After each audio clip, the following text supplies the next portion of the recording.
চীন বাংলাদেশের অত্যন্ত গুরুত্বপূর্ণ একটি সহযোগী দেশ। বাংলাদেশের যেসব দেশের সাথে অর্থনৈতিক বিভিন্ন রকমের সহযোগিতা আছে, চীন হলো সেখানে সবচেয়ে গুরুত্বপূর্ণ।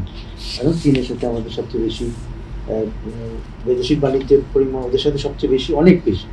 দ্বিতীয় স্থানে যাদের আছে তার চেয়ে অনেক গুণ বেশি।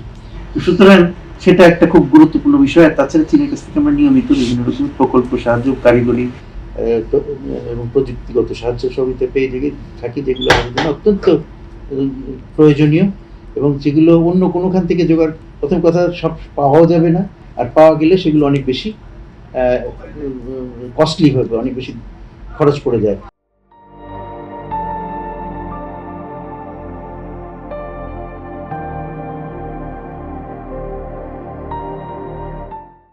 চীন থেকে আমরা সবচেয়ে সহজে সেগুলো পাই এবং চীন সহজে বিভিন্ন রকমের প্রযুক্তি ট্রান্সফার করার ব্যাপারে খুব সহজ অবলম্বন করে, আর নীতি অবলম্বন করে।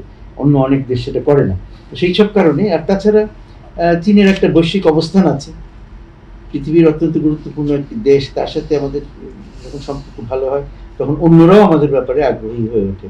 তো সেই সব যে দিক থেকে দেখি, আর তাছাড়া চীনের সাথে আমাদের অন্যান্য বিভিন্ন ক্ষেত্রে, যেমন শিক্ষা, আমাদের ম্যান পাওয়ার ডেভেলপমেন্ট, জনশক্তি উন্নয়ন, সমস্ত ক্ষেত্রে তারা। প্রধানমন্ত্রী সফর ঘিরে আর কি এক ধরনের বড় ধরনের প্রত্যাশা হচ্ছে বাংলাদেশের যে চীনের কাছে, এবং চীনেরও এক ধরনের প্রত্যাশা। বলতে চেষ্টা করছি যে চীন ইতিমধ্যে আমাদের একজন গুরুত্বপূর্ণ সহযোগী। সেখানে এই যে যেহেতু আমাদের 2024-এর একটা বড় রকমের আমাদের পথ পরিবর্তন হয়েছে, তারপরে নতুন করে সবকিছু শুরু করতে হচ্ছে, অনেক কিছু।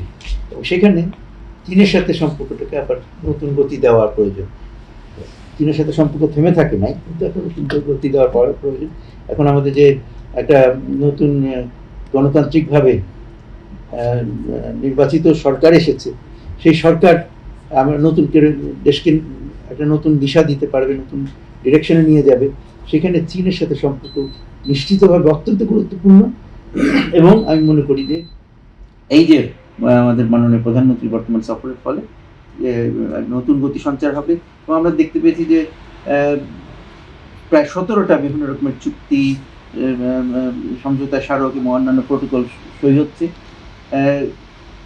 যদিও নাম্বারটাই গুরুত্বপূর্ণ না, কিন্তু তারপরেও বোঝা যাচ্ছে যে আমাদের যে সহযোগিতাগুলো বহুমাত্রিক এবং সর্বব্যাপী।